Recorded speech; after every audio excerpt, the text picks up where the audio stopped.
بسم اللہ الرحمن الرحیم۔ آج کا سبق تقریر کے حصے نماز اور دنوں کے نام سے متعلق آپ کو سبق بتایا جائے گا۔ نمازوں اور دنوں کے نام آپ نے سیکھ لیے۔ آج ہم ان جملوں میں جملے بنائیں گے اور جملوں میں استعمال ہونے والی گرامر آپ کو بتائی جائے گی۔ پہلا جملہ جمعہ کا دن خاص ہے۔ یہاں پر جمعہ اسم ہے، دن اسم، خاص صفت ہے، فعل ہے۔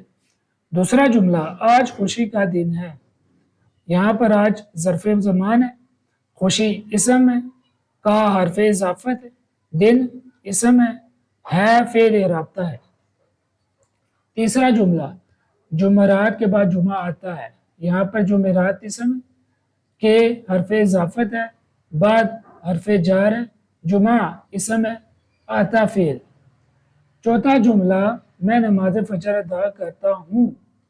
یہاں پر میں ضمیر ہے، نماز اسم ہے، فجر اسم ہے، ادا فعل ہے، کرتا فعل، ہوں فعل ہے۔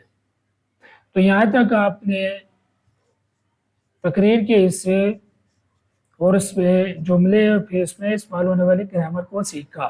ابھی ان گرامر میں سے ہر ایک کا جو آپ نے نام سیکھا اس کے بارے میں آئندہ تفصیل بتائی جائے گی کہ اسم سے کیا مراد ہوتا ہے، ضمیر سے کیا مراد ہوتا ہے، اس کی کیا تفصیل ہے، وغیرہ وغیرہ۔